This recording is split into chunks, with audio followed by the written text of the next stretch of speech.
जैन साहब की सबसे बड़ी खासियत ये कि अपने खजाने में से जितने हीरे निकालते हैं उससे ज्यादा और वो भर लेते हैं, आ जाते हैं, और उसके लिए वो करते हैं मेहनत, यानी कि माइनिंग, मतलब हीरे ढूंढने का काम।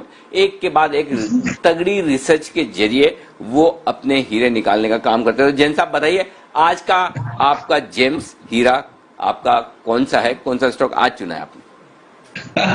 स्टॉक्स बताने से ज्यादा मुझे मजा आता है अनिल जी, आप जो इंट्रोडक्शन देते हैं हर बार अलग अलग तरीके से, आप भी कहां से खोज के माइनिंग करके लाते हैं वर्ड्स को, जबरदस्त तरीके से आप प्रेजेंट करते हैं। I really love it and मजा आता है अनिल जी। बट अब आ जाते हैं पॉइंट पे एक बार, वो है stock प्लास्टी blends India limited.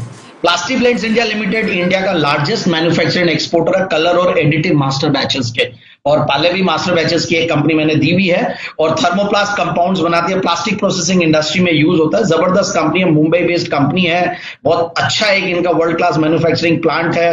Roorkee में भी प्लांट है, उत्तराखंड में, पलसाना में है। सो ओवरऑल अगर अचीवमेंट्स की बात करें कंपनी की, ये फर्स्ट मास्टर बैच कंपनी है जो एक्सपोर्ट हाउस है, और इनफैक्ट जो एक्सपोर्ट्स के अवार्ड्स मिले करीब 2003-4 से लेकर कंटिन्यूअस 8-9 साल तक इसको प्लेक्स काउंसिल, जो कि प्लास्टिक एक्सपोर्ट प्रमोशन काउंसिल होती है, जो कि एक ऑथराइज बॉडी है। तो कई बार क्या होता है, कई अवार्ड्स आपको मिल जाते हैं इधर उधर से, बट जो सरकार की जो ये एक्सपोर्ट प्रमोशन काउंसिल्स होती है, इनसे उन्हीं को ही मिलता जो एक्चुअल में बहुत बढ़िया से काम कर रहे होते हैं। तो वहां की जो प्लेक्स काउंसिल है उससे इसको अवार्ड मिला हुआ है।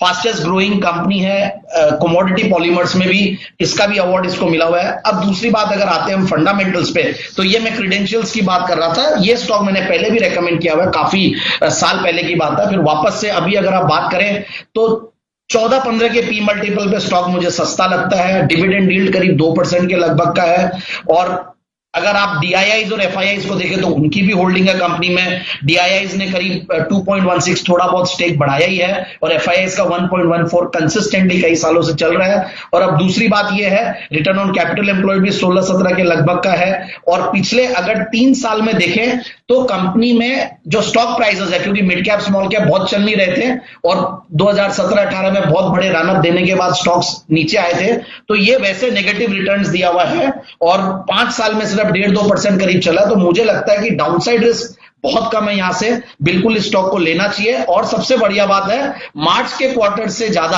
अच्छा जून का क्वार्टर था। मार्च 20 का अगर 4.96 करोड़ का क्वार्टरली प्रॉफिट था, तो जून का 6.23 करोड़ है।